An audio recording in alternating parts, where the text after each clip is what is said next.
parole de Dieu nous dit, et c'est l'apôtre Saint Paul qui nous dit que l'Ancien Testament en priorité, car les apôtres et Jésus se servaient de l'Ancien Testament pour prêcher. Le Nouveau Testament n'existait pas encore. Il n'a écrit qu'une trentaine d'années après la mort de Jésus. Donc les Écritures étaient l'Ancien Testament. Et Paul nous dit que ces choses dans ce Testament ont été écrites afin de nous servir d'exemple. Et cette pensée qui me vient par rapport à notre mission, car nous ne voulons pas nous renfermer en nous-mêmes. Il n'est pas question de glorifier une œuvre, une mission, une organisation. Mais néanmoins, Dieu nous a établis sur notre mission. Vous êtes chrétiens de cette mission. Et nous ne charavons pas, ni louons Vie Lumière. Nous ne louons que le Seigneur Jésus. Et nous sommes dirigés non pas par une organisation, mais par l'Écriture.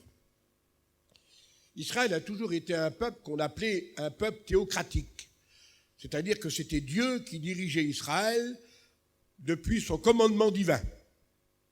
Ce commandement passait par la voie des prophètes en priorité et par la voie des serviteurs de Dieu, les sacrificateurs ou les lévites. Aaron et Moïse n'étaient que les porte-parole de Dieu, n'étaient pas les dirigeants. Ils étaient les dirigeants, mais ils ne faisaient qu'en vérité de traduire le mot de Dieu. Moïse ne connaissait pas le chemin dans le désert non plus, mais il disait pourtant au peuple « Suivez-moi ». Et c'était lui qui était le chef de file, il marchait devant le peuple, comme si éventuellement il guidait Israël dans le désert. Mais Moïse ne faisait que de suivre la nuée.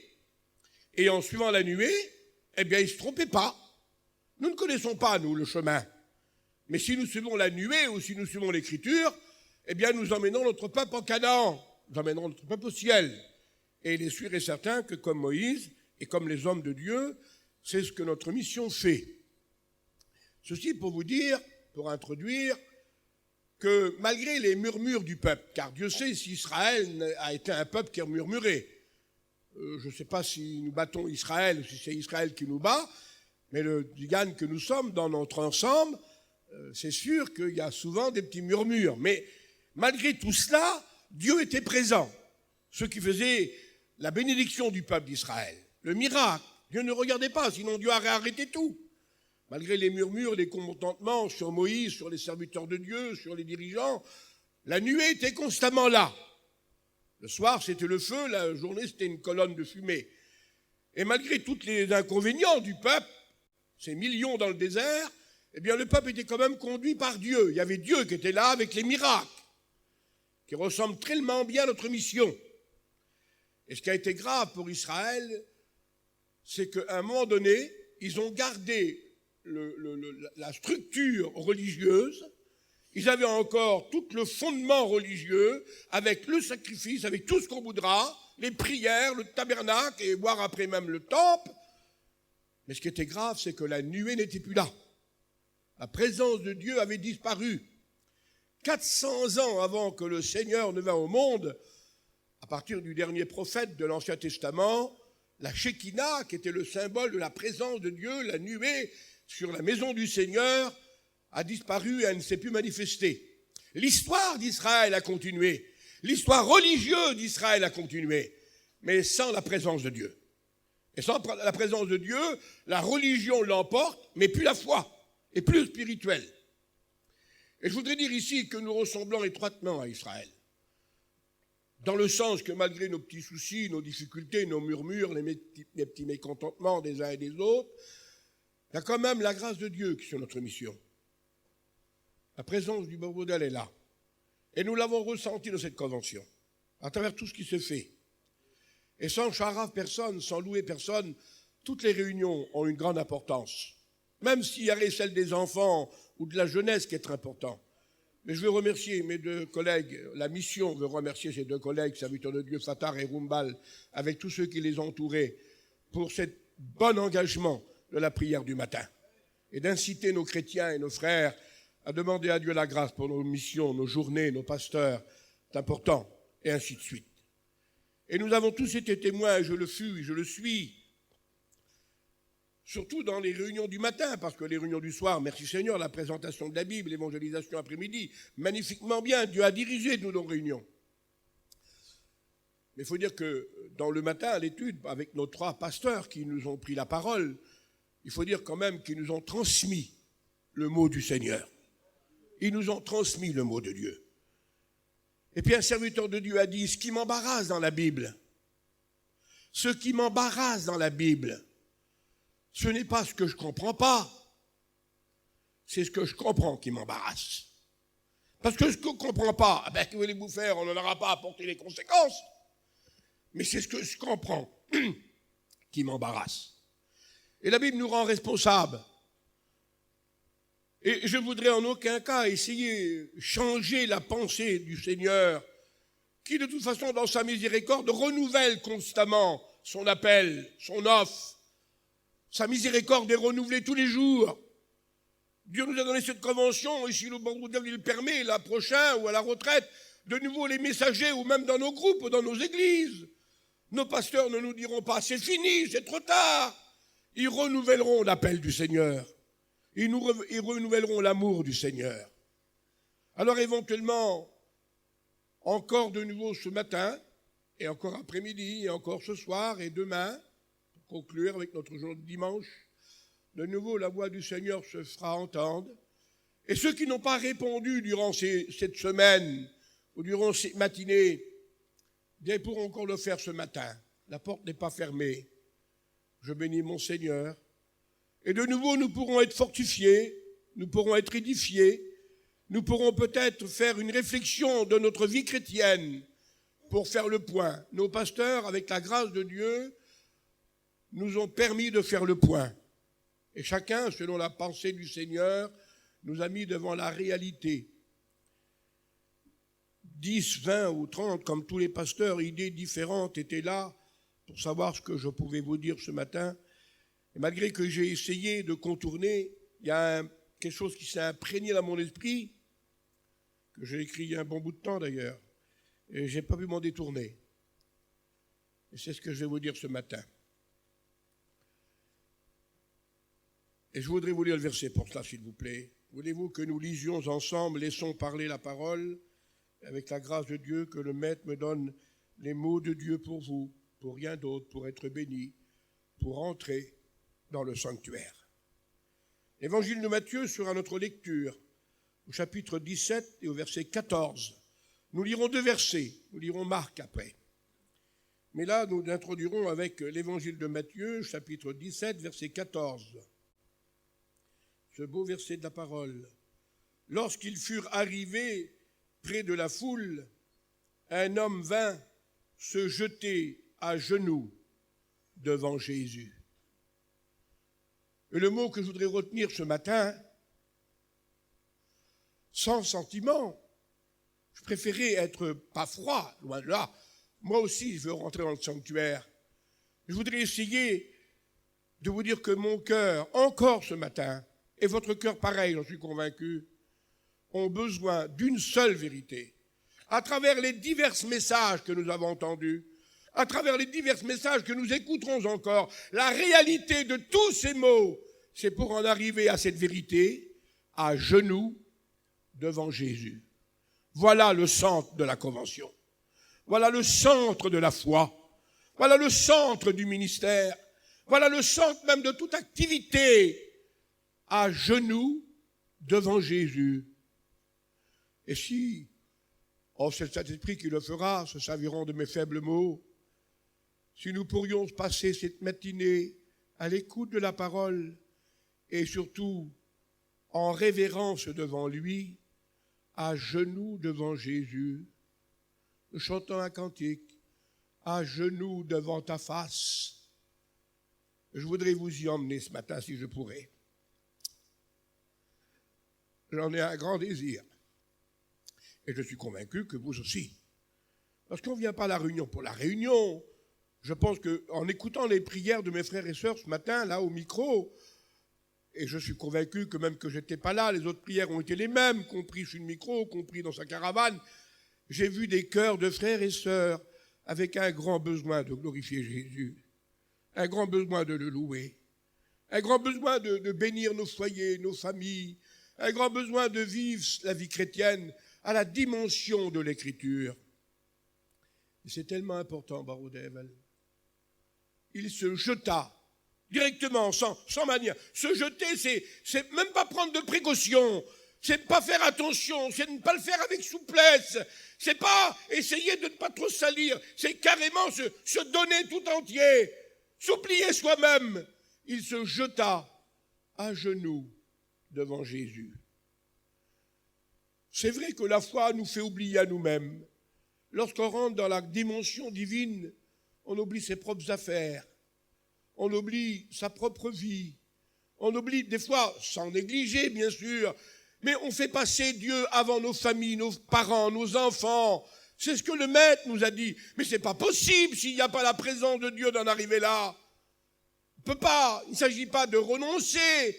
Il s'agit de faire passer Jésus avant. Et c'est la présence du Seigneur dans notre cœur qui va résoudre tous les problèmes. J'ai peur. J'ai de crainte. Je suis découragé comme on l'a écouté pendant ces jours par nos frères. Jésus est là. La présence du Christ est là, tout va se résoudre. Il y en a qui ont les mots pour le dire. Et gloire à Dieu, ils savent dire ce qu'ils vivent.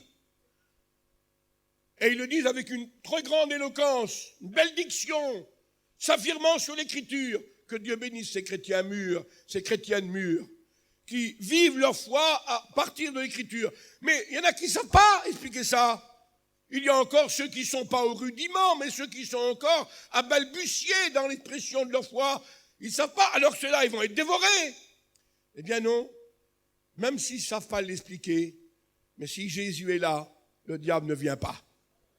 Ceux qui savent comme ceux qui ne savent pas, leur garantie, ce n'est pas les mots, c'est la présence de Jésus. Si quelqu'un est en Dieu, disait l'apôtre Jean, en Dieu, le malin ne touche pas. Et le plus grand, le plus fort, comme le plus petit des chrétiens et des chrétiennes, la présence de Dieu résout toutes choses. Il se jeta à genoux devant Jésus. Et puis l'évangile de Marc emploie une autre phrase, mais c'est la même chose. Nous le lisons, s'il vous plaît, chapitre 10, verset 17. Comme Jésus se mettait en chemin, un homme accourut et se jetant, toujours le mot, jeté, se jetant à genoux devant lui, à genoux devant Jésus, à genoux devant lui. Même si les mots nous manqueraient, qu'on ne sait pas bien les expliquer, ce qui est important, c'est devant Jésus, devant lui, devant sa personne, que nous venons vénérer ce matin. Il y a des sujets, qu'est-ce qui est plus beau que la prière ? Pour le chrétien, pour le croyant. C'est la nécessité de la foi. Le salut, c'est ce que Dieu a fait pour nous dans sa grâce. La prière, c'est ce qui nous maintient dans l'équilibre. Et cette prière peut se faire par des mots de notre bouche, une prière dite citée, mais aussi l'expression de notre vie est une prière.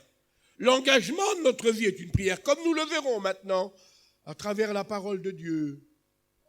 Alors ce matin, que notre voix parle, ou que notre cœur parle, ce qui est important, c'est le désir qui nous anime. Le désir, la soif, le feu qui brûle en nous. Nous serions les plus malheureux, excusez-moi de vous dire ça mes frères et sœurs, les dirigeants d'une mission, des pasteurs d'église, si nous verrions que nos chrétiens n'ont pas d'amour pour le Seigneur, n'ont pas de zèle pour lui, n'ont pas de foi pour lui. Si nous serions seulement que religieux, comme Israël qui était dans ce travers, il avait gardé toute la forme religieuse avec les instruments du culte. Il y avait encore tout ce qu'il fallait, même les mots. Mais la présence de Dieu n'était plus là et la réponse de Dieu ne se faisait plus entendre. La voix de Dieu, pendant 400 ans, elle n'a plus parlé par un prophète. Elle n'a plus parlé par un messager. On parlait de Dieu, mais Dieu ne parlait plus. C'est une chose que de parler de Dieu. C'est une autre chose que Dieu nous parle. Et dans nos conventions, on parle de Dieu. Nos pasteurs nous ont parlé. Mais nous avons eu la preuve que Dieu nous a répondu. Dieu a répondu à la parole de ses serviteurs. Dieu a répondu à la prière de ses enfants. Alors on parle encore ce matin, mais ce qui nous importe, même s'il faudrait que je me taise maintenant, et j'en serais heureux, on serait satisfait, mes 3 mots suffiraient, c'est que le ciel s'ouvre sur nous et qu'on écoute la voix de Dieu. et que Dieu nous parle. Mais Dieu l'a fait à travers sa parole. Il nous parle à travers sa parole. Alors laissons-nous encore nous dire les quelques mots nécessaires à notre foi. Et c'est l'apôtre Paul, puisque la cassette sera enregistrée, je vous cite les versets, il sera utile pour votre méditation plus tard, en Philippiens 2:10, qui dit qu'au nom de Jésus, c'est lui le patron. C'est le patron de la mission, Jésus. C'est le patron de la convention. C'est le patron des groupes. C'est le patron des églises. C'est le patron de tous les pasteurs. Vous êtes d'accord, mes frères? C'est le patron des missionnaires. C'est le patron des chrétiens et des chrétiennes. Pour les réunions d'enfants, les réunions de jeunes, les réunions de vieux, si on veut en faire, qu'au nom de Jésus, tous genoux fléchissent. Il ne devrait pas y avoir un genou ce matin, même si nous restons assis. J'avais presque envie tout à l'heure de demander, mais on verra bien, selon la direction de Dieu, de laisser un petit espace. Si le Saint-Esprit nous pousserait à avoir le... Oh, on peut être rempli de grâce. On peut être dans le ciel tout en étant assis. Vous le verrez par la Bible. Et de temps en temps, une révérence du corps, une mise à genoux devant Dieu n'est pas mal en soi. C'est aussi un besoin d'humiliation, de révérence. Mais laissons la disposition du corps, on verra pour plus tard. Pour l'instant, j'appelle mon cœur et j'appelle vos cœurs à se mettre en révérence devant Dieu. À se mettre à genoux devant lui. Ce matin, au nom de Jésus, aucun genou du cœur ne reste assis devant lui. Vos corps restez là assis, c'est pas grave. Mais que votre cœur s'agenouille devant lui. Qu'au nom de Jésus, tout genou, tout, quel que soit le besoin qu'il y a, quel que soit l'inconvénient qu'il y a, quel que soit le souci, nous le verrons. Il n'y a pas que les anges qui se mettent à genoux devant lui. Pourtant, ils n'en ont presque pas besoin. Eh bien, dans le ciel aussi, on se met à genoux devant lui. Et pourtant, ils n'en ont pas besoin. Mais si, les saints ont besoin d'être à genoux devant lui. Et la majorité de ceux qui sont venus, ces personnes-là, un pécheur, une pécheresse, comment eux aussi peuvent venir? J'ai de la joie de vous dire, oui, les pécheurs et les pécheresses en priorité, ce sont eux qui se sont mis souvent à genoux devant Jésus. Alors j'appelle les saints ou les anges, il y en a. J'en vois pas beaucoup des anges. Les saints, j'en vois. Ils sont tous là. Les anges, j'en vois pas beaucoup. Mais en tous les cas, je vous appelle, qui que nous soyons ce matin, dans une révérence véritable, de se mettre à genoux devant lui. Qu'au nom de Jésus, tous genoux fléchissent. Dans le ciel, les anges. Sur la terre, les humains. Et sous la terre, il y a là éventuellement double expression, on peut citer. Ça peut être les morts qui un jour devront révérer la souveraineté de Dieu. Et c'est aussi cité pour les puissances infernales où très souvent même les démons officialisaient qu'il était le Fils de Dieu dans une sainte révérence. Nous savons que tu es le Saint de Dieu, disait-il. Alors toutes les dimensions de l'univers doivent se mettre à genoux devant Dieu. Et je m'appelle ce matin pour le faire, et je vous appelle pour le faire. Merci Seigneur. Le prophète l'avait dit, c'est le Seigneur qui parle. C'est Dieu lui-même qui parle. Je le jure par moi-même, dit l'Éternel. Ésaïe 45, 23. Ma parole ne sera point révoquée, ne pourra même pas changer d'un syllabe. Tout genou fléchira devant moi. Le verdict de Dieu dans son immensité, dans les temps les plus anciens, toute l'œuvre de Dieu, la rédemption, la préparation des 6000 ans de l'histoire de l'homme, avec le 7e millénaire qui va venir pour l'âge d'or. La raison en est, je le jure par moi-même, dit le Seigneur, tout genou fléchira devant moi. Fléchir pour l'adorer, fléchir pour le louer, le glorifier, accepter sa volonté dans la vie, ou alors fléchir pour reconnaître, une fois qu'il sera trop tard, qu'il était le vrai Dieu, qu'il est le vrai Dieu, et d'en subir la condamnation sans rien dire. Ça va être le lot de ceux qui auront refusé la véracité de la parole du Seigneur. Que Dieu nous y aide. Et l'apôtre Saint Paul reprend le verset du prophète Ésaïe En Romains 14, 11, est dit, et c'est le Seigneur qui parle, et l'apôtre fait parler le Seigneur dans cette phrase de Romains 14, 11, « Je suis vivant, dit le Seigneur. » Ce n'est pas un Dieu mort que nous avons, nous. Il est présent et vivant. Il fait entendre sa voix. Lorsqu'il sauve une âme, c'est le sens même de sa vie qu'elle a. Lorsqu'il guérit un malade, il prouve qu'il est vivant. Lorsqu'il répand sa bénédiction, c'est le Dieu vivant qui agit. « Je suis vivant, dit le Seigneur. Tout genou fléchira devant moi. » Et toute langue donnera gloire à Dieu. Voilà une des premières vérités.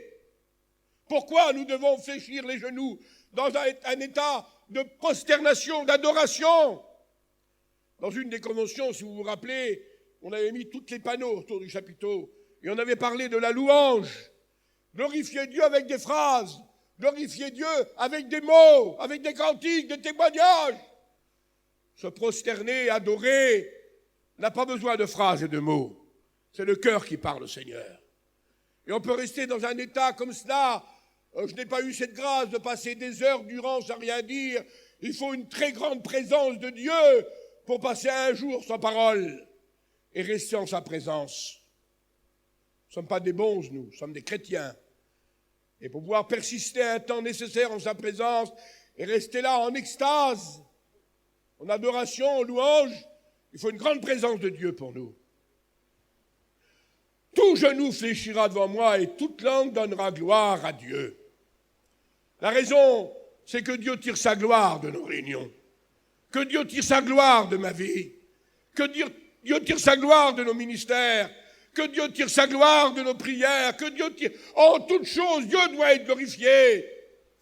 Et si nous voulons faire ce matin cette réflexion biblique, c'est qu'afin que notre Dieu tire sa gloire. 3 mots sortent de la même racine.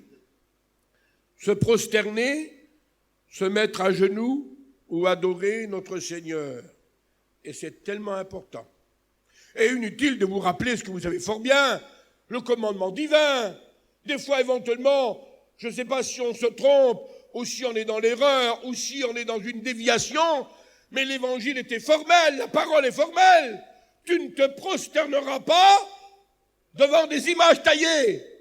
Et combien de fois il nous est arrivé, au lieu de vénérer celui que nous aimons, de glorifier celui que nous aimons, nous servons et nous adorons d'autres dieux à travers des diverses expressions. Chaque fois que quelque chose prend le pas sur nous, chaque fois que notre Dieu est mis de côté et que nous recherchons autre chose, nous faisons le culte de ce qui passe en priorité dans notre vie. Alors que le Seigneur nous aide et nous pardonne, nous ne voulons pas tomber dans ce travers. Que Dieu nous y aide à la gloire de son saint nom. Et nous avons là même des expressions très simples. Et ça, il faut éviter. Je ne cite pas le nom, bien sûr. Encore une paire de jours, quelqu'un disait « Moi, je suis disciple de un tel » et il nous citait un nom. Aussi honorable que ce nom soit-il. Et je lui ai répondu très gentiment, nous respectons ce frère, mais nous sommes disciples de Jésus-Christ. Je ne suis pas disciple de personne, moi. Et personne n'est mes disciples à moi. Moi et vous, nous sommes disciples de Jésus. Et si on a à se prosterner, ce n'est pas devant un homme. Ce n'est pas de faire le culte d'un homme, même s'il est grand. On ne s'est jamais prosterné devant un homme dans la Bible.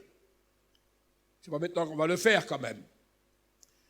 Le grand apôtre Pierre, quelle grandeur de serviteur de Dieu, lorsqu'il rentra dans la maison de Corneille, acte 10 en rappelle l'histoire. Corneille, ce grand personnage, s'est mis à genoux devant l'apôtre Pierre. Et l'apôtre Pierre a tout de suite eu ce qu'il doit dire comme un serviteur de Dieu. Ça l'a dû l'honorer. Quel homme, hein, d'avoir un culte. Eh bien, le grand apôtre Pierre l'a relevé en lui disant, non, mon ami, pas à genoux devant moi, mais à genoux devant Dieu. On ne fait pas le culte d'un pasteur. On ne fait pas le culte d'un apôtre, si grand soit-il. Il y en a qui servent les hommes. Ceux qui servent des hommes sont des malheureux, c'est des misérables, c'est des mercenaires. Notre mission sert Jésus-Christ. Nos serviteurs travaillent pour Jésus. On ne travaille pas pour la direction, pour le président. Moi et vous, nous travaillons pour le Sauveur. Et nous voulons adorer personne d'autre que notre Seigneur. Encore bien plus que cela, le grand apôtre Jean, quelle dimension de serviteur de Dieu. lorsque la révélation de l'Apocalypse lui fut donnée et que l'ange lui a transmis au nom du Seigneur Jésus, l'apôtre Jean n'a rien cru de faire mieux que de se prosterner devant l'ange. C'est important, un ange, rendez-vous compte. Un ange apparaîtrait sur l'estrade ici, mais vous me jetez en bas, moi. Là, vous aurez tort, hein, parce qu'il n'a pas choisi pour prêcher, lui. Il a peut-être choisi un ange pour venir à notre secours, c'est autre chose. Dieu a établi des serviteurs de Dieu. Mais l'apparition d'un ange serait bouleversant. Toute la convention viendrait ici. Eh bien, on ne pourrait recevoir qu'un message divin de révélation. Mais on ne pourrait pas se prosterner. Et comme Jean a vu l'ange, il s'est prosterné devant lui. Et l'ange l'a relevé aussi. Il a dit, non, mon ami, vous êtes ton compagnon, mais toi et moi, on se prosterne devant Dieu. On ne fait pas le culte des anges. On ne fait pas le culte des hommes. On fait le culte de Dieu, Jésus-Christ. Et je me réjouis de ce que nos pasteurs nous ont prouvé par leur enseignement biblique, comme tous les pasteurs savent le faire, au nom de notre Maître, que notre mission est établie non pas sur une structure humaine, mais sur la parole de Dieu. Et nous avons une garantie là, une garantie énorme de ce que nous irons au ciel. Pourquoi ? Parce que nos pasteurs nous dirigent par l'Écriture. L'Écriture, le ciel, la terre passera, mais pas l'Écriture. Et lorsqu'on suit l'Écriture, on est heureux. Lorsque Jésus a dit, Père, je leur ai donné ta parole, quel soulagement. Ça voulait tout dire. Ils ont tout ce qu'il faut avec la parole de Dieu. Ils ont le message, le pain, la nourriture, ils ont l'eau, ils ont la carte de route, la boussole, ils ont la direction. Avec la Bible, on a tout.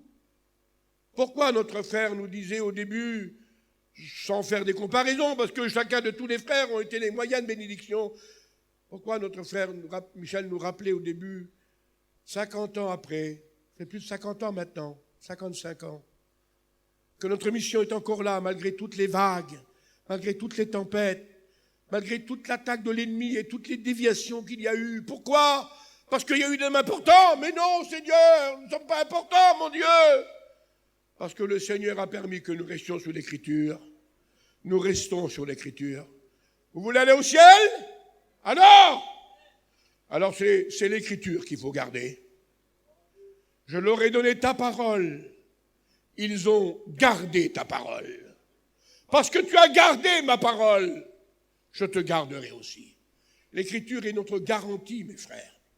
Et béni soit Dieu pour nos pasteurs qui sont initiés quant à l'Écriture aujourd'hui, et c'est à quoi sert l'école biblique, et qui ne prêchent que l'Écriture.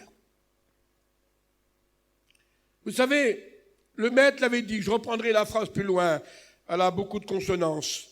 Le maître avait dit, tu adoreras le Seigneur ton Dieu. Il avait dit ça à Satan.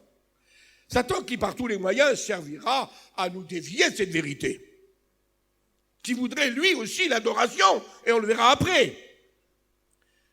Il veut faire tout pour qu'on l'adore. Faire tout pour qu'on le suive. Faire tout pour qu'on le sert. Mais le Seigneur a été formel.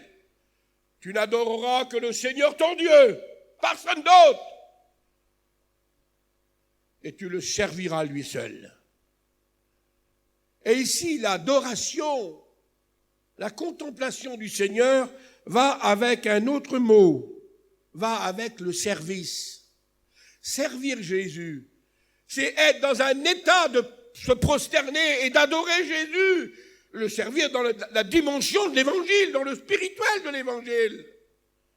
Parce qu'on peut aussi faire un service de travers, mais je ne voudrais pas vous en parler ce matin. Nous reprendrons ces points de conclusion. C'est tellement important. Merci. La parole de Dieu nous y appelle. Apocalypse le déclare. Adorez celui qui a fait le ciel et la terre.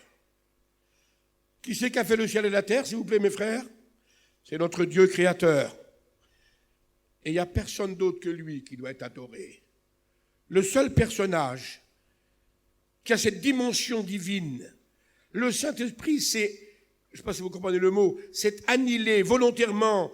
Il nous a, il est venu vers nous pour que nous puissions, priant par le Saint-Esprit, faites par l'Esprit toutes sortes de prières.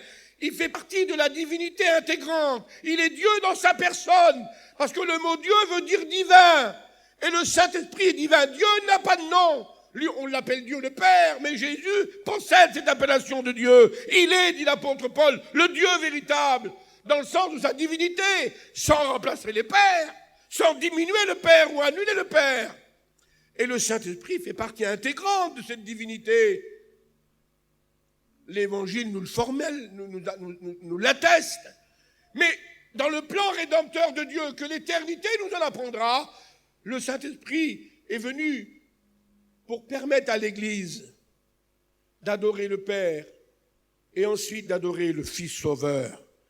Et c'est volontairement que dans le cadre de la structure humaine, il n'a pas cherché cette adoration. Alors, ce qui peut permettre éventuellement pour certains une incompréhension. Mais dans l'éternité de gloire, Père, Fils, Saint-Esprit sont à l'égalité.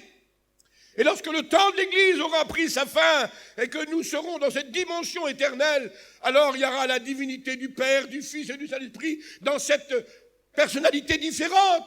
Et la co-égalité existe. Mais ce n'est pas mon sujet ce matin. Mon sujet, le sujet de Dieu, c'est nous amener à une réalité, ce que Jésus a dit, les vrais. Seigneur, qu'est-ce que ça veut dire, mon Jésus? Qu'est-ce que tu supposes, mon baron d'Evel? Les vrais adorateurs. Ça voudrait dire qu'il y en aura qui prient, mais qui n'adorent pas alors. Et ils savent formuler des mots plus que les autres. Ils savent faire des prières plus que les autres. Les vrais adorateurs. Et ce que le Saint-Esprit veut faire de nous, ce que la Bible veut faire de nous, ce n'est pas que des parleurs ou des prieurs, mais des vrais adorateurs. Alors il y en a qui font leur culte, et puis ils se divisent. Nous adorons là-bas, vous adorez ici, et chacun se cloisonne. Jésus a dit non, c'est pas là-bas, c'est pas ici qu'il faut. Une seule raison, en esprit et en vérité. Et il n'y a plus de lieu, il n'y a plus d'endroit. L'adoration vient de notre cœur. Oh, il y a peut-être le souvenir de certains lieux spéciaux. Lorsqu'on se retrouve au tombeau à Jérusalem ou sur la Sainte Montagne, ça nous impressionne d'être dans les pas de Jésus. Mais la prière n'est pas plus sacrée là-bas qu'ici. La prière est sacrée ce matin, l'adoration est sacrée ici. On n'est pas à Jérusalem pourtant. Mais c'est là où nous agenouillons devant lui que le divin se manifeste. Et c'est important cette parole ici, que Dieu soit béni. Merci Seigneur. Adorons celui qui a fait le ciel et la terre et personne d'autre. Et dans le texte de Chronique, je voudrais citer ce verset s'il vous plaît, 1 Chronique 16, 28, quelle belle vérité. Famille, nous sommes construits en famille dans ce chapitre ici. Cette convention, ce sont des milliers de familles qui sont réunies. La terre est construite en famille et notre peuple est construit comme ça aussi. Famille et peuple de la terre. Donc vous êtes concernés ce matin. 1 Chronique 16, 28. Rendez à l'Éternel gloire et honneur. Rendez à l'Éternel gloire et honneur pour son saint nom. Venez en sa présence. Et nous avons été convoqués jour par jour à venir dans la présence de Dieu pour lui rendre honneur, pour le glorifier. Et le texte déclare, adorez l'Éternel et tressaillez de joie devant lui. Voilà encore une autre conséquence de la présence de Dieu dans un cœur. L'adoration et la joie, tressaillir de joie, sursauter de joie. Je vous ai cité, peut-être pas dans une assemblée comme celle-ci, mais à quelques reprises, le témoignage de deux de nos serviteurs qui avaient été un jour écouter un pasteur fameux, un homme de renom. Et gloire à Dieu pour ces hommes-là qui présentent bien l'Évangile. On ne va pas les diminuer en aucun cas. Et alors, c'était magnifique cette belle réunion. Et à la fin de la réunion, les deux serviteurs se sont regardés, très intéressés. Ils ont dit, quel prêcheur, hein. On connaît des choses. Puis quel homme de Dieu quand même. Et gloire à Dieu pour les hommes d'expérience, il nous en faut. Et puis j'étais réjoui de voir un homme qui avait présenté correctement la parole de Dieu et puissamment la parole de Dieu. Et puis quelques mois se sont passés, un autre serviteur de Dieu est venu, et comme deux copains, ils ont été à la réunion. Et à la fin de la réunion, ils étaient tout émus, tout bouleversés, me disait-il. Ils étaient gênés. Ils n'osaient même pas de se regarder, les larmes aux yeux presque. Gênant un petit peu ça. Et quand même, il y en a un qui a éclaté, il a dit, en regardant son copain, quel grand Seigneur que nous avons. L'homme avait disparu, on ne le voyait plus. C'était le Seigneur que l'on voyait. Béni soit Dieu pour le premier prédicateur. Mais le deuxième a eu beaucoup plus d'impact. On ne l'a pas vu à lui, on a vu Jésus. Très important ça. Évitons de se faire trop voir. Ne tombons pas dans ce travers, de se présenter, d'être là, de phraser, de parler avec le cerveau double. Que Dieu nous y aide. Le Saint-Esprit a permis de dire sur Jean-Baptiste, lorsqu'il parlait, il a dit « Moi, je suis la voix ». Et il y a bien longtemps de cela, au moins 25-30 ans, on parlait avec des frères, on était à Fréjus. Il y avait plein de frères qui étaient là. Et puis on parlait de Jean-Baptiste. On était en train de discuter de la Bible et on priait ensemble. Et puis un des frères, je ne sais plus si ce n'est pas Georges Doubé, mais peu importe, un des frères qui a reproduit cette belle parole, il a dit, toi Jean, il n'y avait pas de visage, il n'y avait pas de figure. Ce n'était pas lui qui comptait, c'était le message qu'il avait qui était important. Eh bien je t'honore mon frère pasteur, mais ce n'est pas toi qui est important, c'est le message que tu as reçu qui est important. Tu n'es que la boîte de conserve dans laquelle il y a des bonnes choses. Amen. Pardonnez-moi mes frères et sœurs. L'apôtre Paul n'a-t-il pas dit, nous sommes qu'un vase de terre dans lequel il y a le trésor? Où est le trésor? C'est pas le vase, c'est ce qu'il y a dedans. L'enveloppe, merci Seigneur, celui qui peut la maintenir en équilibre. Et il faut le faire. Mais cette tente peut se détruire. Le feu, la flamme, l'esprit est dans nos cœurs. Et c'est ce que nous renfermons qui est important. Alors gloire à Dieu de ce qui se sert de nous, dans sa miséricorde et dans notre faiblesse. Mais c'est le message que nous portons qui est important. Et la mission sans la charave, elle aime Jésus. Elle suit Jésus. Et elle a le message de Jésus. Et je m'en réjouis devant Dieu. Parce que nous ne sommes pas une expression religieuse, un mouvement organisé. Nous avons nos soucis, nos difficultés. Nous passons nos heures à discuter, on n'en peut plus. Mais derrière tout ça, il y a toujours la rosée divine qui nous inonde. Nos soucis sont grands, Seigneur, mais ta grâce dépasse toute chose. Les bontés de Dieu se renouvellent chaque instant. Si nous n'aurions pas la grâce de Dieu, mais on ne supporte pas, mes frères, on ne peut pas continuer. Mais la grâce de Dieu permet que nous sommes sur le chemin du ciel. Et vous l'êtes, mes frères. Et dans cet esprit qui glorifie Jésus, de louange, d'adoration, il faut que je passe vite quand même.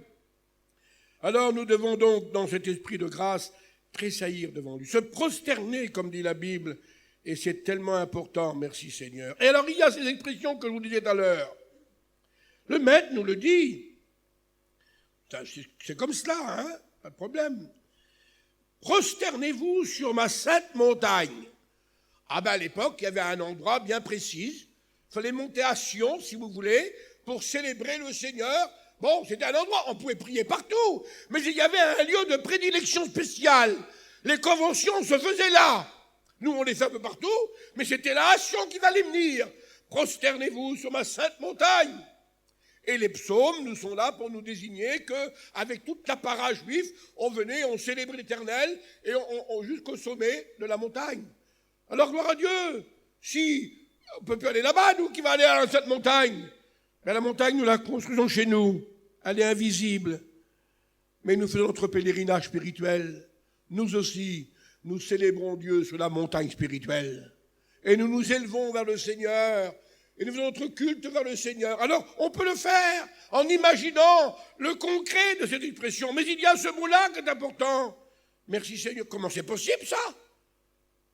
C'est possible, mes frères. 1 Roi 1,47. Vous nous notez ce verset-là. 1 Roi 1,47. David, le roi, se prosterna devant Dieu, couché dans son lit. Comment? Couché? Eh bien oui, même couché, mes frères. On peut être à genoux devant Dieu. Tout le monde n'est pas des alpinistes. Tout le monde n'a pas la santé d'un coureur. David est arrivé presque au bout du rouleau, là. C'était un vieux. Et il ne pouvait plus bouger. Son corps était fatigué. Mais son âme continuait à louer. Et il louait son Dieu couché. Bon, pour quelqu'un qui est en forme, c'est pas trop recommandable. Mais tous nos frères et sœurs qui ont des problèmes de santé, qui sont malades, qui sont alités, ils ne pourraient pas connaître la louange. Ils ne pourraient pas adorer le Seigneur, mais bien sûr qu'ils peuvent adorer le Seigneur. Le Maître est bon, il n'exige pas qu'on monte sur la sainte montagne, que ceux qui ont la santé le fassent, et que ceux qui ne l'ont pas, et qui ne peuvent pas faire autrement, eh bien qu'ils adorent dans leur lit. Ce qui est important, c'est d'adorer. Bien sûr, vous n'allez pas le faire vous êtes en pleine santé. Et puis alors, il y a une autre expression, dit la Bible, c'est Jacob. Il était vieux, dit le texte de la parole de Dieu. C'est le livre des Hébreux, chapitre 11, verset 21 qui nous le dit. Il est dit que Jacob allait expirer. Il allait mourir, Seigneur Jésus. Il allait mourir. Il allait expirer. Et il s'appuya sur son bâton de pèlerin qu'il avait fait de lui le Père d'Israël, le vainqueur de Dieu. Il adora appuyé sur son bâton. Tenez l'équilibre, vous savez, il ne voulait pas chanceler. Et ce bâton est le symbole de la parole de Dieu. Il a adoré en s'appuyant sur la parole de Dieu. Sur son bâton, ce vieillard. Comme c'est important, mon Seigneur. Il y en a un qui adore sur la montagne. Il est zélé comme une gazelle, que Dieu le bénisse. L'autre va adorer dans son lit, il ne peut pas faire autrement, il est malade, le malheureux. L'autre va adorer sur son bâton. Peu importe la position, l'importance, c'est qu'on adore le Seigneur. Qu'on s'humilie devant lui, qu'on s'agenouille devant lui. Et alors, un exemple extraordinaire, les Actes des Apôtres, chapitre 7, nous le dit. Il va aussi adorer lui. C'est possible, Baron Devel. Oui. J'en suis pas encore rendu là, je ne sais pas ce qui va m'arriver, mais je ne me vois pas de cette envergure. Tant pis si je vous choque. Il est rempli de sang. Les pierres pleuvent sur lui. Sa chair est déchiquetée. Des centaines d'hommes qui tapent avec des pierres sur lui. Il est déchiqueté, il est en lambeaux. Comment peux-tu adorer? Comment peux-tu louer? Comment peux-tu te prosterner? La Bible dit, il se mit à genoux. C'est pas possible. Il faut une force surhumaine. En lambeaux, acte 7, 56, il se mit à genoux. Il vit la gloire de Dieu. Il était en adoration. Et puis sa prosternation devant Dieu lui a permis de dire « Pardonne, Seigneur ». L'adoration nous fera pardonner, la prosternation. Nous ne sommes pas en arrivés là, n'attendons pas la grande épreuve, n'attendons pas la mort, n'attendons pas la détresse pour adorer. Adorons pendant que nous pouvons le faire. Il vous est possible de monter sur la sainte montagne ce matin. N'attendez pas d'avoir votre petite canne de bâton comme Jacob. Gloire à Dieu pour celui qui le fera. N'attendez pas d'être dans votre lit de malade et mourant pour adorer. N'attendez pas d'être déchiqueté dans l'épreuve pour adorer. Adorons ce matin. Adorons parce qu'il est possible de le faire. Adorons en esprit et en vérité. Que Dieu en soit béni. C'est lui qui décide. Que vous voulez qu'on fasse, nous, on ne peut rien dire. Lorsque le patron parle, on se tait. Et le Seigneur a fait venir à lui des dizaines de frères et sœurs qui, au bout du rouleau, n'en pouvaient plus pour des raisons, pour des autres, sont revenus à Jésus. Et je bénis mon Dieu pour leur salut, comprenez-moi bien. La Bible nous dit de les arracher du feu, c'est pas à nous de leur mettre le pied sur la tête. Mais que de temps perdu pour des chrétiens, que de temps perdu pour des chrétiennes. Ils attendent je ne sais pas trop quoi, moi. Décidons aujourd'hui. Non seulement nous voulons être sauvés, non seulement nous voulons être fidèles, mais nous voulons nous prosterner, adorer Jésus, être de vrais adorateurs, louer le Sauveur, le glorifier, que son saint nom en soit béni. Merci mon Baron d'Evel, merci mon Seigneur. C'est le psaume 66, 4 qui dit « Toute la terre t'adora et te chantera en ton honneur ». Adorer, c'est aussi chanter Jésus. Lorsqu'on chante pour lui, pas seulement pour faire écouter sa belle voix, béni soit Dieu pour les ténors parmi nous, que Dieu les bénisse. On aime le chant, mais des fois c'est la sensation humaine qui l'emporte, c'est le sentiment qui l'emporte. Il ne faut pas qu'une belle phrase nous fasse pleurer. Je suis devenu une madeleine, je ne sais pas ce qui se passe moi dans ma vie. Il n'y a que la présence de Dieu qui doit nous émouvoir. On peut se réjouir, je sais bien ça. On peut avoir une nouvelle et être ému, mais notre cœur doit être contrit, brisé que par la présence de Dieu. Je t'adore, Seigneur, alors je pardonnerai. Je t'adore, Seigneur, alors je me réjouirai. Je t'adore, Seigneur, alors je serai fondé sous l'Écriture. Je t'adore, Seigneur Jésus. Alors je chanterai en ton honneur. Et toutes ces vérités bibliques qui entourent l'adoration et la prosternation nous permettent de vivre une pleine vie chrétienne véritable et pas d'avoir une forme de foi. L'apôtre l'a dit lorsqu'il a écrit à Timothée. Et il parle de quelques-uns de l'Église. Ils ont l'apparence de la piété, mais ils n'ont pas la vérité de la foi. Le manteau ne suffit pas. Vous comprenez que le manteau ne suffit pas? L'apparence ne suffit pas. Il nous faut la réalité de la foi. Mais moi, je suis comme mes copains, parce que la mission est fondée là-dessus. Je vais vous choquer et je m'en humilie de vous dire ce que je veux dire. Il n'y a pas l'enseignement de 3 messieurs dans la mission. C'est pas monsieur un tel, monsieur un tel. Tous les pasteurs sont fondés sur la parole aujourd'hui. Et il ne faudrait pas que nous dévions d'un pouce. Et c'est une garantie pour nous. Nos pasteurs nous reprennent tout de suite. Et n'acceptez pas la division, la déviation. C'est la mission qui est fondée sur la parole, et ce n'est pas 2 messieurs. Il n'y a pas d'enseignement de Jimmy, de un tel dans la mission. Il y a l'enseignement de l'Écriture, que tous les pasteurs dispensent dans leur église et dans leur groupe, et que Dieu en soit béni. Merci, mon Seigneur. Que nous puissions comprendre cela. C'est tellement important. J'adore et je chante en son honneur. Merci, mon Seigneur. À lui en soit la gloire. Et puis alors, il y a cette vérité de l'apôtre Saint Paul. Acte 17, 23. Lorsque s'adressant aux religieux de son temps à Athènes, il a dit, vous adorez ce que vous ne connaissez pas. Est-ce que c'est possible? Ça n'a pas de sens, ça. On adore celui que l'on connaît. On adore celui que l'on aime. Eh bien, vous adorez le Dieu que vous vénérez sans le connaître. Il vénérait un Dieu qu'il ne connaissait pas. Et la vénération n'a pas de sens, là. L'adoration, la prière n'a pas de sens. Elle ne peut pas être exaucée. Il faut connaître le Dieu que nous vénérons. Et c'est notre Seigneur Jésus qui l'a dit aussi.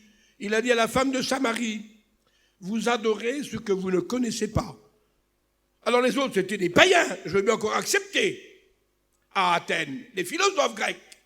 Tandis qu'en Samarie, c'était quand même des demi-juifs. Ils avaient quand même les rouleaux de la loi, ils adoraient Jacob. Eh bien pourtant, eux aussi, Jésus confirme, vous adorez ce que vous ne connaissez pas. Et Jésus dit, nous, à la femme que vous connaissez selon la parole du Seigneur, cette même femme, nous adorons ce que nous connaissons. Et la vraie adoration, la vraie louange, prosternation, la prière est liée à cette connaissance de Dieu. Un homme, lorsqu'il est mûr, un homme jeune, il connaît Dieu et il connaît son Père dans la chair et il connaît son caractère. Il connaît ses affinités, il connaît ses désirs. Et il connaît son Père et il connaît sa réalité de son Père. Il a appris à le connaître. Tandis qu'un tout petit enfant, il ne connaît rien de son Père, ses désirs, ses finalités, tout ce qu'il voudra. Mais néanmoins, il est capable de l'aimer. Alors il y a des chrétiens, comme je le disais, qui ont fait déjà un pas en avant et qui parlent avec connaissance de cause, et d'autres qui n'ont pas fait de pas. Mais ils aiment, ils connaissent leur Père. Ils ne connaissent pas ses désirs, ses souhaits, ses vœux, ses recherches, mais ils connaissent la filialité de leur Père. Et c'est important, ça. Alors des chrétiens qui n'ont des pas plus engagés les uns que les autres. J'ose vous dire, prenons-le avec réflexion et ne sortons pas. Bon Dieu, t'as vu que Jimmy l'a dit, hein? Ben moi, je dis rien d'autre que l'évangile, de toute façon. Alors comme ça, je suis tranquille, je peux le vérifier. Que Dieu me pardonne sans rien d'autre dire. Lorsque l'apôtre Paul parle aux chrétiens de Corinthe, ça pourrait être nous peut-être les chrétiens de Corinthe, là. Et il leur dit, n'êtes-vous pas encore charnels? Oh là, quel mot bizarre quand même. C'est pas un mot joli de dire ça à l'Assemblée. N'êtes-vous pas encore charnels? Il y a parmi vous des disputes, des zizanies, des rivalités. Pas terrible pour une assemblée d'église. Et tout de suite, l'apôtre Paul dit au verset 3, vous êtes encore immatures. Vous êtes que des enfants en Christ. Il les maudit pas. Il les jette pas dehors du corps. Il dit pas vous êtes perdus. Il dit vous êtes des enfants en Christ. Il vous manque de maturité. Il vous manque de grandir, de faire des expériences. Et c'est là qu'il dit, lorsque j'étais enfant, je parlais comme un enfant. Mais le moment venu, j'ai fait disparaître. C'est lui, dans son engagement, avec l'aide de son Dieu, qui est passé de l'enfantillage à la maturité, Chrétiens, nous ne pouvons pas rester 107 ans après 30 années de baptême, toujours dans les rudiments. Il faut que nous puissions progresser dans la foi et faire disparaître l'enfantillage pour être un homme mûr avec une réflexion, un engagement. Vous devriez être des maîtres, écrit l'apôtre aux Hébreux, et vous êtes encore au rudiment. Vous devriez avoir de la nourriture solide, et vous êtes encore au lait comme des petits bébés. Faites disparaître, dit la parole de Dieu. Et il nous appartient aujourd'hui de rentrer dans cette vérité de la parole de Dieu, que notre adoration soit une adoration de maturité, de connaissance. Même si nous ne connaissons pas tout encore, mais nous connaissons le personnage. Et ensuite, on connaît sa volonté. On connaît le personnage. Alors on adore le personnage qu'on connaît. Et ensuite, on connaît la volonté de ce personnage. Et ça, c'est la maturité des chrétiens. C'est ce qu'a dit l'apôtre Saint Paul sur le chemin de Damas. Il a dit, mais qui es-tu, Seigneur? Connaissance du personnage. Que veux-tu, Seigneur? Connaissance de sa volonté. Et nous sommes toujours dans cette double maturité. Il faut connaître la personne et ensuite grandir et connaître sa volonté. Et la dernière phrase au verset 9 de Acte 9, « Me voici, Seigneur ». On ne dira jamais « Me voici, Seigneur » disponible à faire quelque chose si on ne connaît pas le personnage et sa volonté. Et dans l'adoration, nous avons besoin de connaître le personnage pour les enfants encore immatures et de connaître sa volonté pour ceux qui sont prêts à la mettre en pratique. Jamais le Seigneur confiera une tâche à ceux qui ne savent pas et qui ne connaissent pas et qui ne sont pas prêts à l'engagement.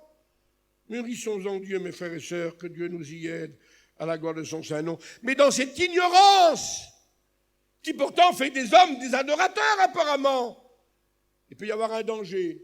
Et là, mon Dieu, que le Saint-Esprit nous protège. Et à nous, aucun problème pour nous. Mais c'est pour éviter qu'il y ait des mots de déviation qui se fait. Les gens qui ont l'apparence de la religion, car bientôt viendra où il y aura ce que nous savons, la religion unique instituée par l'Antichrist, où tous les hommes s'uniront dans une foi. Tu crois toi ça, toi tu crois ça, c'est bon, le principal c'est que tu crois. Il y aura la vénération du personnage, mais il n'y aura pas la vénération de sa volonté, parce que chacun fera la volonté qu'il voudra. Alors que dans le personnage, il y a une volonté écrite dans la Bible. Eh bien, cette vénération va être un danger pour le monde, pas pour l'Église, hein. Nous le verrons. Écoutez ce que dit la Bible. Apocalypse 13, 4. L'apostasie est sur le point d'arriver, l'aveuglement va venir, et la terre entière suivra et adorera le dragon. Adorer le dragon, c'est le diable. Ils adoreront le dragon. Parce qu'il incarnera dans sa première partie le Messie. Dans sa première partie, il incarnera le Messie, la bête. Et à travers la bête, il adorera le dragon. Mais quelle erreur, parce que derrière cette figure du Messie, il y a le diable. Et les gens religieux, qu'est-ce qu'ils ont à faire? C'est un personnage, mais ce n'est pas une volonté qu'ils adoreront. En tous les cas, pas celle du Seigneur. Ils adoreront le dragon, le monde, et le suivront, car on suit celui qu'on adore. Et faites bien attention, mes frères. C'est là où est le cœur qu'il y a la vie. Et les gens suivront le dragon en l'adorant. Que Dieu permette que les gens le comprennent. Que le Saint-Esprit permette de redresser les mots qui sont peut-être incohérents pour certains que je dis. Toute la terre entière sera séduite par lui. Et ils adoreront la bête en disant, mais qui est comme elle? Qui peut faire des signes et des miracles comme elle? Les gens sont friands de sensations. Il suffit qu'il y ait une acte de miracle à droite ou d'une action à gauche, que le feu tombe ici. Ça y est, c'est là Dieu. Eh bien, Dieu n'est pas toujours dans ce miracle, il n'est pas dans ce feu. Comme pour Élie sur la montagne, un feu puissant bouleversait les rochers, brisait tout. On aurait dit, ça y est, Dieu est là. Et Dieu n'était pas là. Dieu n'est pas toujours dans le spectaculaire, mes amis. Il n'est pas toujours dans les flammes. Dieu n'était pas là. Il y aura les miracles du dragon et de la bête, mais Dieu ne sera pas là. C'est le diable qui sera là. Et d'un seul coup, il arriva un murmure doux et léger, dit la Bible. Oh, c'est pas intéressant, c'est trop calme. Et la Bible déclare, et Dieu était présent. Dans la paix, dans le calme. Dieu peut parler aussi dans la puissance de la montagne. Il est capable de faire briser les sommets. Dans la loi, il a bouleversé la montagne du Sinaï. Mais il a souvent parlé aussi dans l'expression murmure d'eau léger. Alors que ce soit fort ou doux, ça, c'est pas l'essentiel. C'est le message qui en ressort qui est essentiel. Avec le diable, il n'y aura pas de message. Il n'y aura que du surnaturel, trompeur. Les miracles mensongers, écrira l'apôtre Saint Paul. Nous, ce qu'on a besoin, c'est pas seulement que du spectaculaire. On a besoin du message de Dieu. On a besoin de la parole de Dieu, s'appuyer sur un texte. Et notre fondement, c'est la parole du Seigneur. Que soit béni Jésus. Et alors, je me réjouis au nom de Jésus de vous citer ces versets. Apocalypse 13, 8. Merci Jésus, comme pour nous garantir, comme pour nous rappeler notre privilège, chrétiens, chrétiennes. Merci Seigneur. Qui adorera le dragon et la bête? Que le monde le fera. Eh bien, l'Apocalypse 13, 8 déclare, ceux qui adoreront le dragon et la bête, ce sont ceux dont le nom n'est pas inscrit dans le livre de vie. Alors vous avez de la garantie. Votre nom est dans le livre de vie, frères et sœurs? Alors il n'y a pas de problème. Vous n'adorerez pas un miracle ou une falsification. Vous adorez le Christ et son message. Nous adorons le Dieu Tout-Puissant et nous vénérons la parole qu'il nous a laissée. Ce sont ceux dont le nom n'a pas été inscrit dans le livre de la vie. Merci Seigneur. Oui, nous adorons ce que nous connaissons. Et alors il y a ce verset de l'apôtre Saint Paul pour vous dire que je ne veux pas dire le plus dégradé, Seigneur Jésus, mais le pécheur, nous le sommes tous dans le sens du mot imparfait, mais encore ceux qui ne connaissent pas Jésus, qui ne connaissent rien de Jésus, ou qui découvrent Jésus avec toute leur misère. Merci Paul, merci à l'Esprit de nous avoir rappelé 1 Corinthiens 14, 25. Notez ce verset. 1 Corinthiens 14, 25. Lorsqu'un incroyant, un homme du peuple, ça ne peut pas être un juif, hein, parce que vers les juifs, il n'y a pas d'incroyants. C'est tous des croyants. Donc ce sont les gens de la Grèce, si vous voulez, les incroyants. Lorsqu'un incroyant rentre dans une de vos assemblées et que la prophétie touche son cœur, les secrets de son cœur sont dévoilés,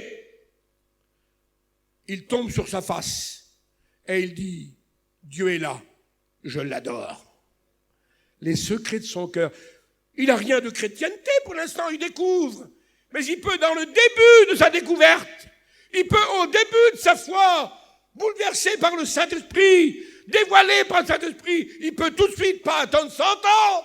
C'est pas la peine d'avoir une barbe blanche pour être des adorateurs. Il arrive à la réunion à 8h. À 8h30, il est à genoux et il adore déjà le Seigneur. Mes frères et sœurs, on a perdu du temps. On attend 20 ans, 30 ans avant d'adorer.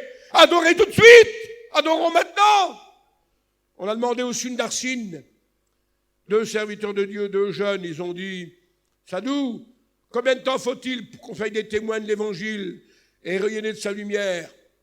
Et le sadhu a dit, lorsque vous allumez une bougie, car à l'époque, il n'y avait pas d'électricité. Hein. Si, ça a commencé là, parce que le sadhu, il y a 100 ans à peu près. Mais lorsqu'on allume une bougie, combien de temps après elle éclaire? À votre idée, à vous. Combien de temps il faut pour qu'elle éclaire, la bougie? Attendre un quart d'heure? Attendre une demi-heure? Répondez-moi, mes frères. Elle éclaire dès qu'on y met le feu. Vous avez la lumière de Dieu dès que le Christ est rentré dans votre cœur. Et à partir de ce moment-là, vous pouvez déjà éclairer, et déjà chanter, et déjà témoigner. Et les plus beaux chants, les plus beaux témoignages, les plus belles expressions ne sont pas des vieux chrétiens qui sont presque fatigués, vient toujours des nouveaux qui apportent leur chaleur nouvelle et leur bénédiction nouvelle. Il tombe sur sa face, monsieur. Il vient à la réunion là. Et il adore Dieu. Dieu est là. Dieu est là. Nous le chantons, frères. Dieu est là. Vivons-le, mes frères. Mes frères et sœurs, vivons-le. Il est là. Dieu est là. Que je le vive dans ma foi de chrétien. Que je me le vive dans ma foi de serviteur de Dieu. Que je me le vive dans ma responsabilité avec mes collègues. Que je le vive dans mon foyer, mon Jésus. Que je le vive dans ma famille. Vivons la présence de Dieu. Dieu est parmi nous.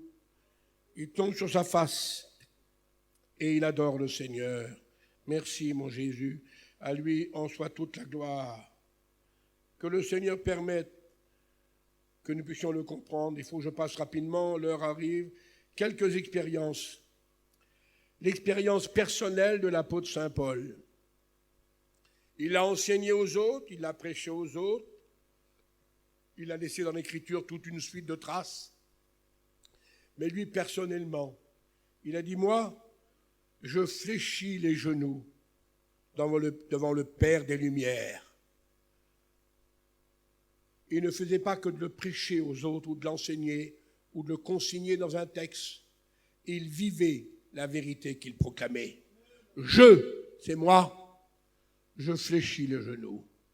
Et je m'appelle ce matin, et je vous appelle à renouveler notre expérience personnelle. Il nous est bon de faire le point, frères et sœurs. Il nous est bon de voir où nous en sommes, de rectifier un peu peut-être, et je le fais pour moi. Moi, j'ai besoin de rien d'autre que de la présence de mon Dieu. Bien sûr, j'ai besoin de la Bible, pas de problème. Mais la Bible, elle est là, on l'a, je veux qu'on la lise. Mais savez-vous qu'on peut lire la Bible et relire la Bible et puis être sec?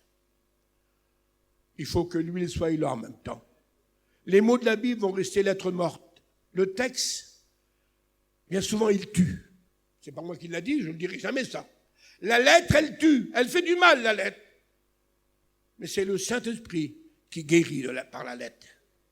Alors il faut qu'on aille et la lettre et l'Esprit Saint de cette lettre-là. La raison de cette lettre-là. Et je veux demeurer avec vous, mes frères, dans cet esprit de la grâce. Je ne me fais pas de mouron.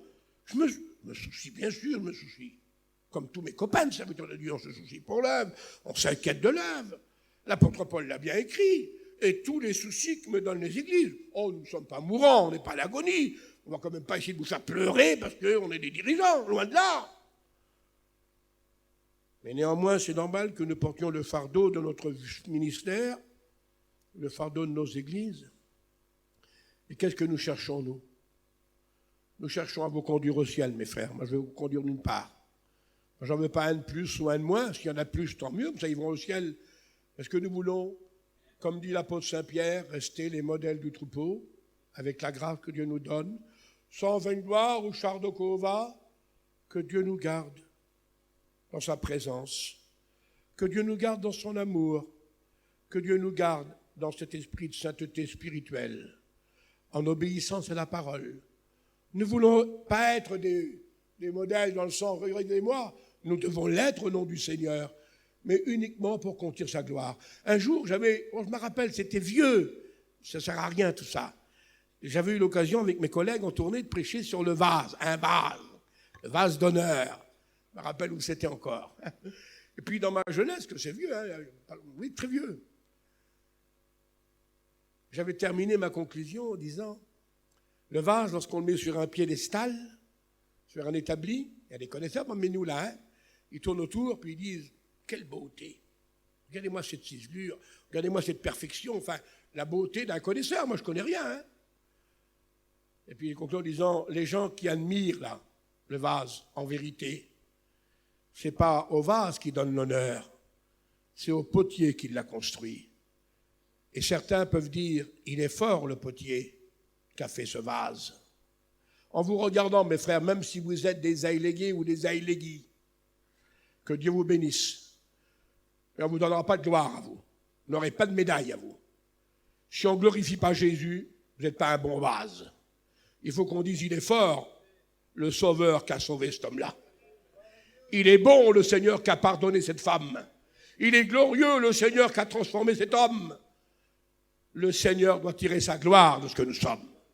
Et si Dieu ne tire pas sa gloire, alors ça ne marche pas. Il ne donne pas sa gloire à un homme, le Seigneur.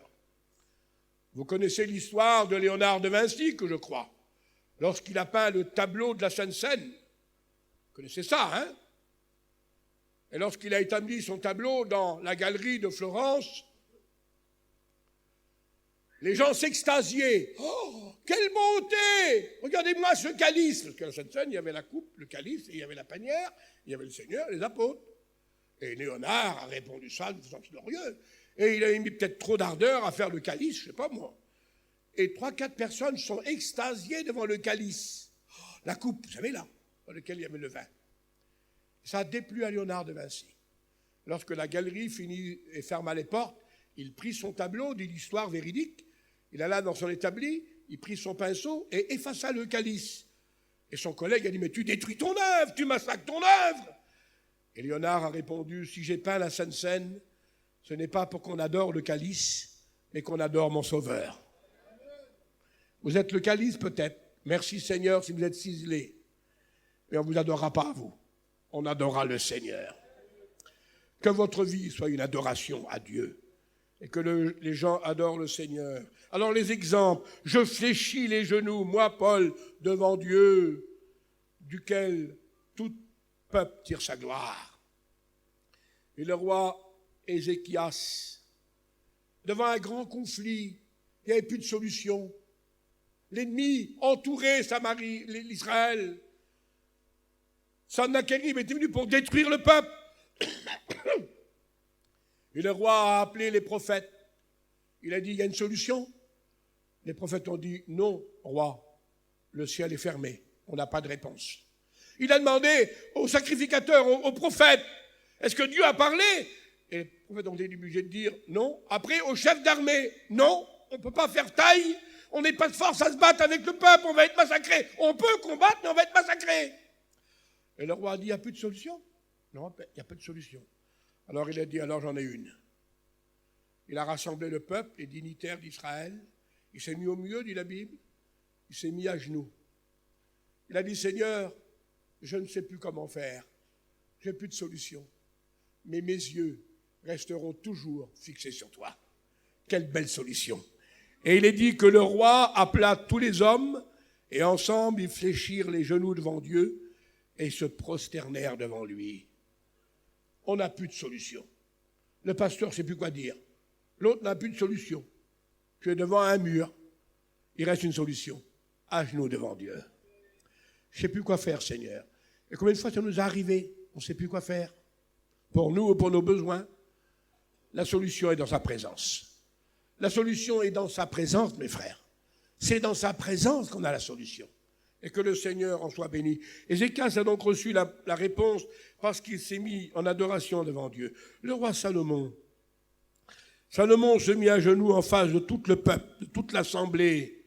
Il étendit ses mains vers le ciel et il invoqua le Dieu du ciel. Le grand roi Salomon ne s'est pas gêné de se mettre à genoux devant tout le peuple. Il venait de construire la maison du Seigneur. Il avait besoin de dire, maintenant il y a les murs, maintenant il y a une maison, maintenant il y a un temple. Mais ce temple sans ta présence, à quoi il sert? À quoi sert l'organisation sans ta présence? À quoi sert le chapiteau sans ta présence? À quoi servent nos églises sans ta présence? À quoi sert l'organisation générale, le président, le secrétaire, le trésorier, le pasteur? On a tout ce qu'il faut, le temple est là. Il nous faut ta présence, Seigneur. Réponds par ta présence. Et à genoux, il s'est mis devant le peuple, et le peuple a élevé la voix, Dieu aussi. Et d'un seul coup, le Seigneur a répondu par la grâce. Ah, mes frères, on a l'organisation, et soit béni Dieu, pour les hommes qui se dévouent dans des tâches différentes, les uns que les autres, les vaillants parmi nous, qui travaillent peut-être dans les tâches les plus ingrates, les plus difficiles, et on peut vous citer tous les noms. Tout ça, c'est magnifique, mes frères. On se remercie les uns les autres. Et moi, au nom de la direction, je remercie toutes les femmes, tous les hommes qui se dévouent pour l'œuvre de Dieu.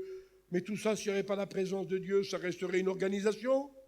Le temple, sans la présence de Dieu, c'était qu'un bâtiment. Si quelqu'un bâtit une maison, nous l'avons écouté. Et si Dieu ne travaille pas avec, c'est en vain qu'on l'a construit.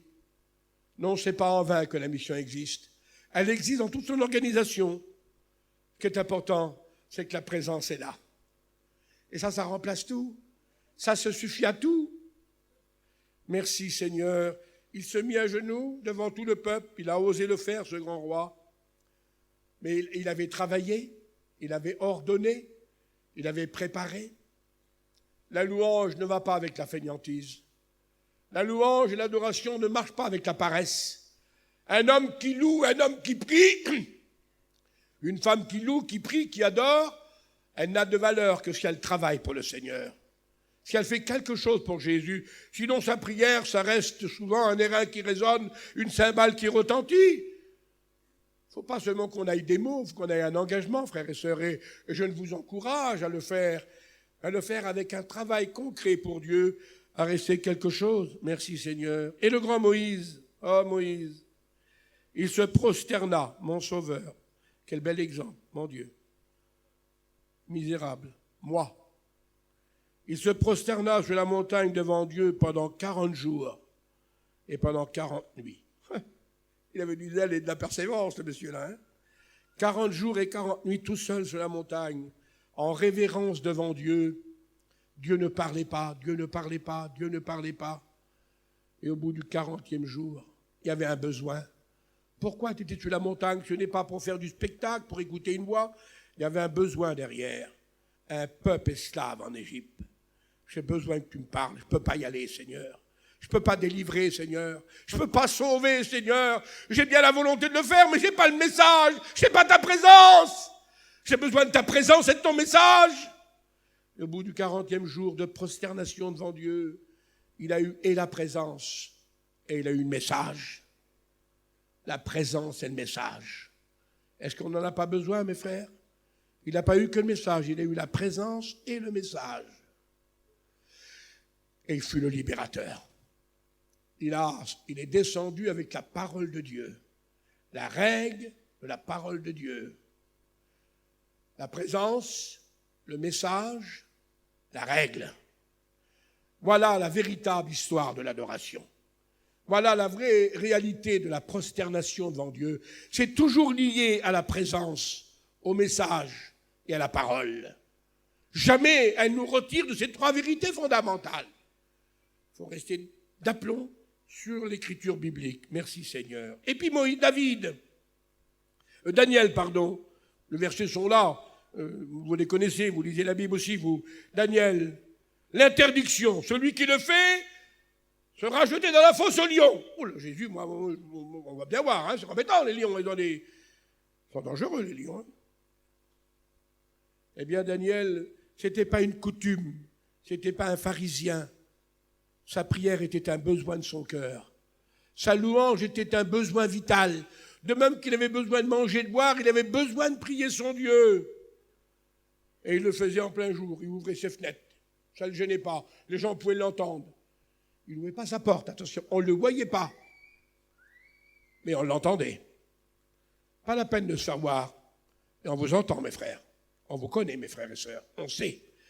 Évitons de se faire voir, mais que les gens sachent que nous sommes. Ce n'est pas sa porte qu'il ouvrait, c'est sa fenêtre. N'essayons pas de nous mettre devant la vue des hommes comme les pharisiens qui nous voient. Et les gens sauront à qui ils auront affaire, c'est important. Et 3 fois par jour, l'interdiction du roi ne l'a pas arrêté de louer Dieu. Je ne sais pas ce qui nous arriverait, nous, je ne veux pas oser penser. Seigneur Jésus, malgré les conflits, les soucis, les inconvénients, une réalité doit demeurer. Se mettre toujours devant le Seigneur. Voilà, je prie en vous disant le dernier mot. Les hommes doivent adorer. Les femmes, les vieux, les jeunes. Les êtres vivants adorent. Les 24 vieillards, symboles de l'Église, adorent. Les anges adorent. Et puis notre Seigneur n'a pas dérogé à la règle.